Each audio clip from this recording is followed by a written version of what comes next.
में भी हक बात कहेंगे। आप जितना चाहो जुल्म कर लो, हमें दबा और डरा नहीं सकते हो। हम आतिशे सोजा में भी हक बात कहेंगे, कुंदन की तरह दहर में ताबिंदा रहेंगे।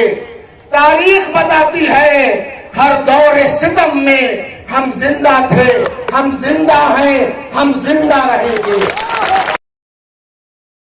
बनेगी तो जो 5 किलो राशन मिलता है, उस 5 किलो राशन की जगह 10 किलो राशन मिलेगा। तो बताइए, अगर 10 किलो राशन मिलेगा तो ठीक रहेगा कि नहीं रहेगा? ठीक रहेगा। हर गरीब परिवार की एक महिला को महीने की पहली तारीख को 8,500 रुपया उनके अकाउंट में ट्रांसफर कर दिया जाएगा और साल का होता है 1 लाख। साल भर में 1 लाख तो 5 साल में तब 15 लाख का के तो चमनियो ना थमैना मोदी जी। तब 5 लाख का के अगर 5 लाख मिल जाए तो ठीक रही कि ना? ठीक नहीं ना। किसानों के कर्ज की माफी का वादा किया गया और गारंटी दी गई है।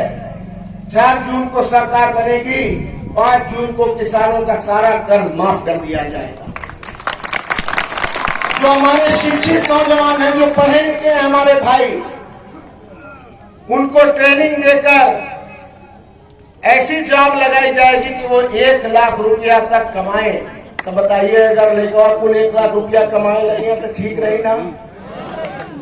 मेरे बुजुर्गों, मेरे भाइयों, आने वाला वक्त हमारा बहुत सुनहरा हो सकता है। आने वाला देश का भविष्य बहुत बेहतर हो सकता है, लेकिन उसके लिए आपको संकल्प लेना पड़ेगा, आपको मन बनाना पड़ेगा और आपको यह हद करना पड़ेगा कि आने वाली 1 जून को आप सबको साइकिल के सामने वाला बटन दबाकर इंडिया गठबंधन की सरकार बनानी है।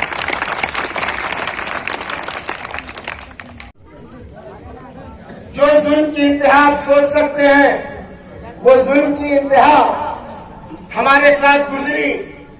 आप कहते हो कि जुल्म हुआ, हम वो हैं जो जुल्म सह रहे हैं। घर तोड़ दिया, दुकान तोड़ दिया, होटल तोड़ दिया, गोदाम तोड़ दिया, पेट्रोल पंप तोड़ दिया, सब कब्जा। दादा परदादा ने जो खेत जमीन बाग बगीचा रखा था, दिया था, वो सब कब्जा सरकार का हिस्सा। उसके बाद भी जालिम सरकार ने 16 मुकदमे मेरी मां के ऊपर, 2 साल के अंदर 12 मुकदमे मेरे भाई के ऊपर। रासुका लगा दिया, माननीय न्यायालय ने रासुका खत्म किया। उसी रात गैंगस्टर लगा दिया। अभी 4 दिन पहले माननीय इलाहाबाद हाईकोर्ट ने उस गैंगस्टर को भी लीगल बता करके खत्म किया। मेरे ऊपर 6 मुकदमे, पैदा होने से भी पहले का मुकदमा। जैसे आप हंस रहे हैं, ऐसे ही जज साहब भी पढ़ के हंसे FIR को। मैं पैदा हुआ 1998 में और अपराध जो मैंने किया है वो 1970 में है।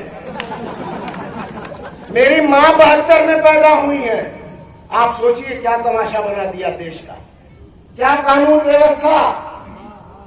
मेरे बुजुर्गों, मेरे भाइयों, माँ बहनों, मेरी भाभी मेरे भाई से जेल मिलने गई। मेरी भाभी को जेल से गिरफ्तार कर लिया और कह दिया कि ये तो अपने पति को जेल से भगाने आई थी।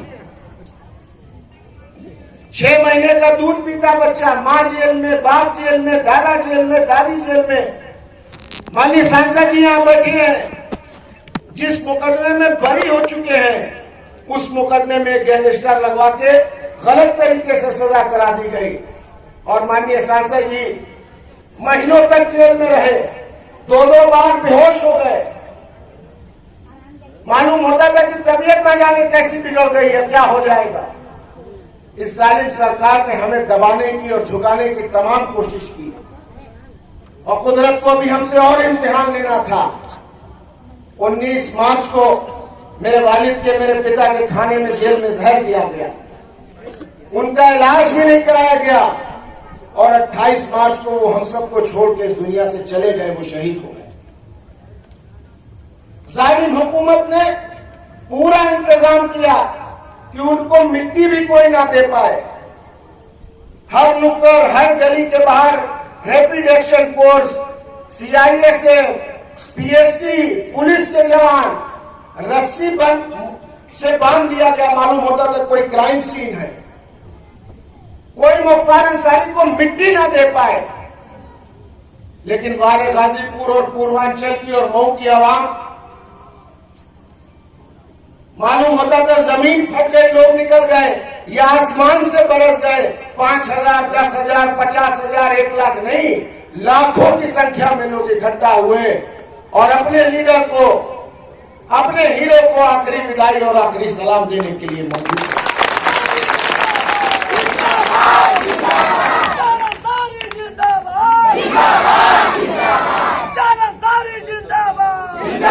क्या कसूर था माननीय सांसद जी का, क्या कसूर है मेरे वालिद का?